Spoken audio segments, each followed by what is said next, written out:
जी अस्सलाम वालेकुम। I am Arjumand रज़ा और आपकी NLP कोच, IEP प्रैक्टिशनर और IDEA प्रैक्टिशनर और timeline therapist.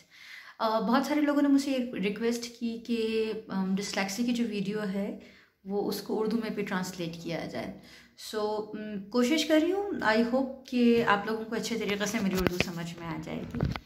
The first part is कि हमें ये समझना ज़्यादा ज़रूरी है कि डिस्लेक्सिया है क्या। डिस्लेक्सिया एक ग्रीक वर्ड है जिसके मायने डिस एंड लेक्सस। डिस मतलब डिफ़िकल्टी, मुश्किलात। लेक्सस मीन्स वर्ड्स और लैंग्वेज और स्पीच और समथिंग लाइक दैट। तो अगर आपको बोलने में या वर्ड्स में, देखने में या पढ़ने में डिफ़िकल्टी होती है या इस तरीके से, तो उसको डिस्लेक्सिया कहा जाता है। डिस्लेक्सिया की बहुत सारी अक़साम हैं, जैसे कि विजुअल डिस्लेक्सिया, जिसमें हम मूवीज़ में देखते थे। जैसे कि उसमें देखा, एक मूवी में देखा कि हम वो तारे ज़मीन पे कि वो भाग रहे होते हैं और घूम रहे होते हैं इस तरीके से करके।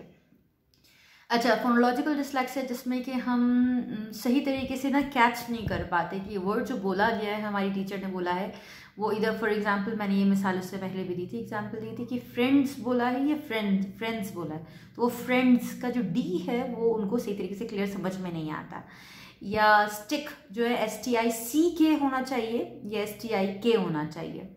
इस तरीके से फोनोलॉजिकल डिस्लेक्सिया होता है। सरफेस डिस्लेक्सिया होता है, प्राइमरी जो बहुत ही स्टार्टिंग में डिस्लेक्सिया होता है, जैसे कि वो बच्चे जो पहन रहे होते हैं वो लेफ़्ट को राइट कर रहे होते हैं, राइट को लेफ़्ट शूज़ चढ़ा रहे होते हैं।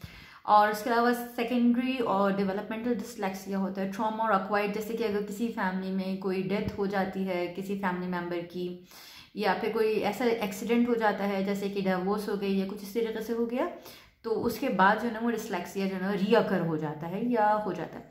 डिस्लेक्सिया वैसे तो ब्रेन का एक न्यूरो डेवलपमेंटल कंडीशन है। जैसे कि अगर मैं कहूँ कि हम जो ब्रेन है, हम जैसे हमारी स्किन अलग है, फेस अलग है, आँखें अलग होती हैं, बाल अलग होते हैं, सब कुछ अलग अलग है, इसी तरीके से हमारे ब्रेन का फंक्शन भी अलग है। अब होता यह है कि डिस्लेक्सिक बच्चे का जो ब्रेन का फंक्शन है वो अलग होता है एज़ कम्पेयर टू नॉर्मल बच्चों के।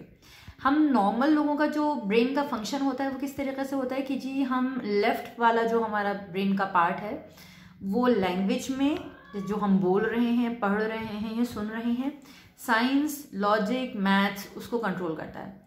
जो राइट वाला पार्ट है हमारा वो आर्ट्स, म्यूज़िक और इंट्यूशंस और इन सब चीज़ों को जो ना वो कंट्रोल करता है।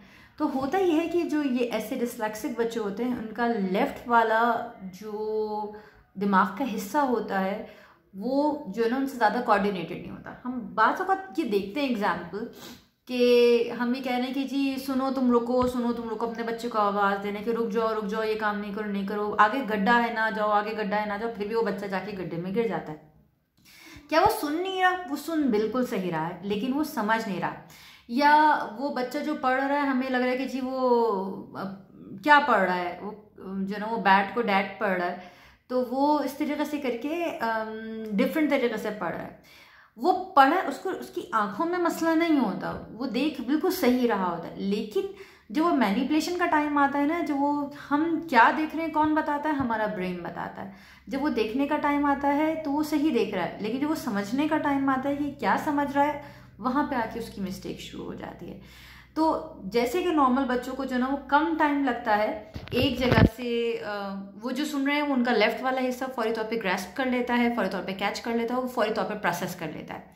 लेकिन जो डिस्लेक्सिक बच्चे हैं उनका जो रूट होता है ना वो थोड़ा सा लंबा होता है। वो जाके पहले राइट में जाता है, फिर राइट से जाके वो लेफ्ट की ब्रेन की लेफ्ट साइड पे पहुंचता है। जब वो ब्रेन की लेफ्ट साइड पे पहुंचता है फिर उसके बाद वो प्रोसेस करता है। तो इस वजह से हम उनको कहते हैं कि जी वो स्लो लर्नर्स हैं, लेकिन वो स्लो लर्नर्स तो हैं लेकिन वो बहुत क्रिएटिव थिंकर्स होते हैं। इसी वजह से क्योंकि वो पहले जो है वो अपने राइट साइड के ब्रेन को इस्तेमाल कर रहे होते हैं लेफ्ट साइड के बजाय।